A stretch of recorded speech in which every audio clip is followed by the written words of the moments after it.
Hello and welcome to the full reveal of my latest hardline liquid cooled build. I say latest, it's the only one I've ever done, and it was good fun actually. It did take me a good few days to actually properly put together. If you haven't already seen that video, you can find it in the top right corner of your screen. But as promised, I did actually want to go through everything that I've done. I wanted to show you the full benchmarks, performance, exactly how cool this thing is, both in terms of thermals and of course in, I don't know, street cred. Just in case that didn't sound exciting enough, I can also reveal that there is unfortunately a problem with this system.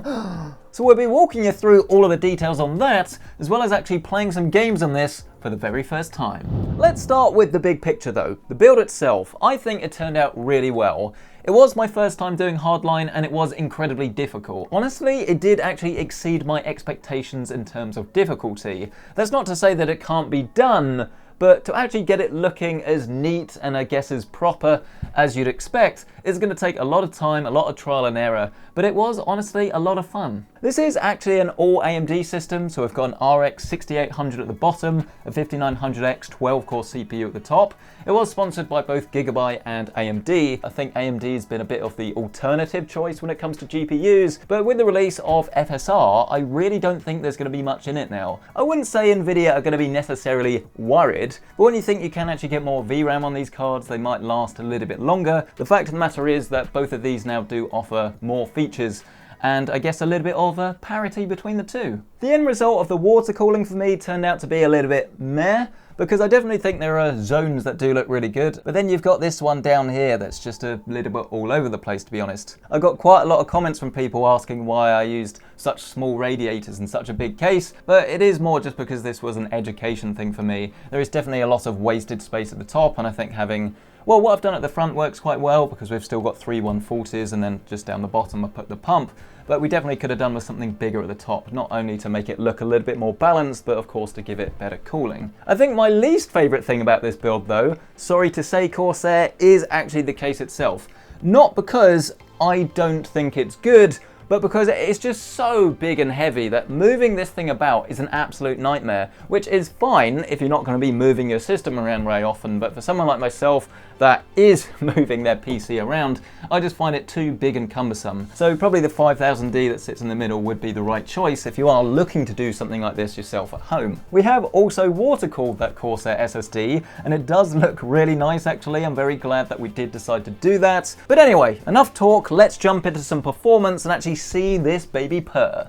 After a short word from this video's sponsor. PC parts are starting to come back into stock, if you know where and when to look. I'm getting emails all of the time about the latest deals. All thanks to Karma, the free Chrome add-on and sponsor of today's video. Karma, formerly known as ShopTagger, lets you track stock levels and prices across different websites, and it even saves you money thanks to automatic coupon codes. Just follow the link down below, hit add to Chrome, and then that's it, you're ready to save. Shop for an item that you want to buy, save the item to Karma, add it to a list, and then you can organise your PC components away from your shiny new kicks. Karma will then notify you if it sees a change in price or stock level, and you'll get notifications and emails right away. Do make sure that you get the Karma app on your phone too, as this way you'll get notifications no matter where you are. Karma then scans the web for coupon codes it can use against your basket. This feature is only available on computers, so make sure you grab that Chrome extension. Not only that, but shop from a partner store, and you'll even get cashback, which gets paid straight into your PayPal account. Download Karma and start saving some money today. Check it out with that link down below.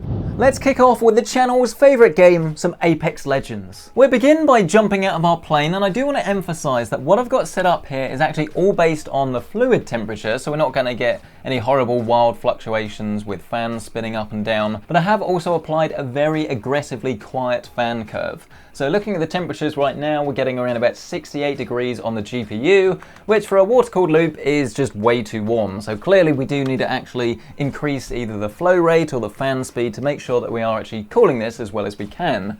That's not to say that it's going to cause you an issue, because I mean this is still a fair bit cooler than most modern day graphics cards will get. Most of them will get around about 80 degrees or so, and in terms of our clock speeds they are actually looking very high at around about 2227, so it's not that we got anything to worry about, it's just we're not getting the most out of our loop at the moment. Fan speed, RGB and all of that lovely stuff is actually controlled by Corsair's iQ technology, so if I say rainbow wave, we immediately change it from my lovely white and red preset to something a little bit more RGB. But if we go into the Commander Pro and we actually select cooling, we can see that my fan speed here is around about 1000 RPM pretty much on most of the fans. But my mistake does actually appear to be here at the top where it says fan 1, because this is actually the pump itself. We should probably be running this at around about 2000 RPM as a minimum, maybe 1800, definitely not the 1200 that we have now. So we set this to extreme to make sure we are actually getting the full performance out of this loop without really costing us any extra noise or anything like that.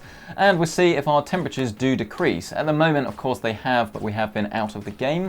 We've got 99% GPU utilization. I've been leaving this running for a good 10 minutes or so, and the highest I've seen is 58 degrees. That is very impressive, and ultimately this is the main reason that a lot of people will go for a custom loop, because they want their hardware to run as cool as possible. But then to top it off, and my favorite thing about water cooling, is that your system remains remarkably quiet. You get much better temperatures and much lower acoustics. Here, have a listen.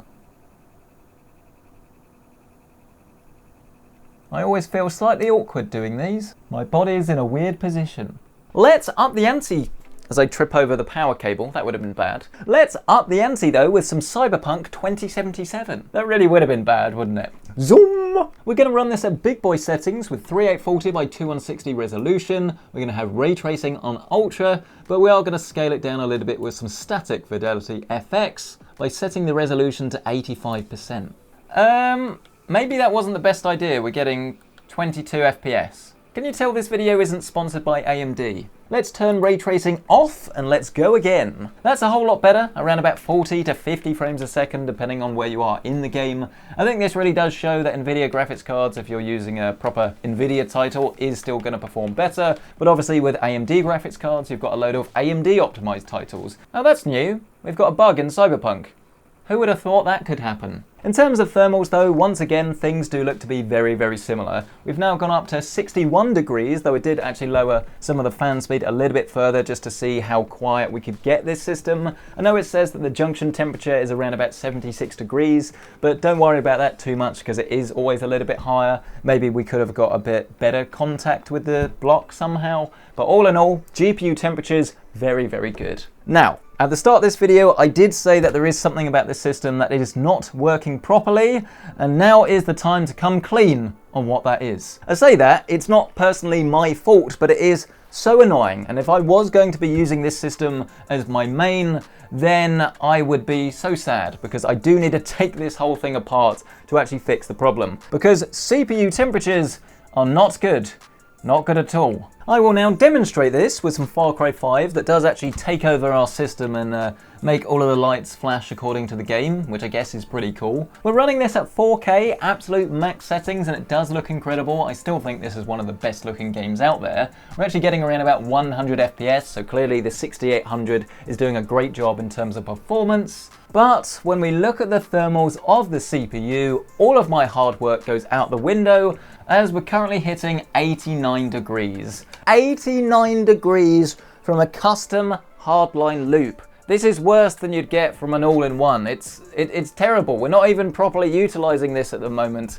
And it causes me so much upset because this is exactly the same problem that we saw in my previous water cooling video, where clearly the CPU block is just not making good enough contact with the chip and it's not allowing it to actually cool properly, which in a hardline loop is so much more of a fuss because you do not only need to drain it, but you actually need to take the tubing apart. And I think if you were replacing it with the same block, it would be okay. You could put the tubing back, but it's still so much of an absolute nightmare to sort out. I of course spoke to Corsair about this, and they've told me that they've actually gone and bought all of the previous components that I used in the last build, and they were unable to replicate the issue. They had absolutely fine thermals on the CPU. So what they suggested was that maybe it's the mount that I'm using, which immediately made my heart sink a little bit because what did I do? I used the exact same mount from the other white CPU block and I put it on here. So much to my dismay, it does actually look like the reason we have a faulty system is just from a bit of misshapen hardware. Maybe it got bent, maybe it wasn't right in the first place.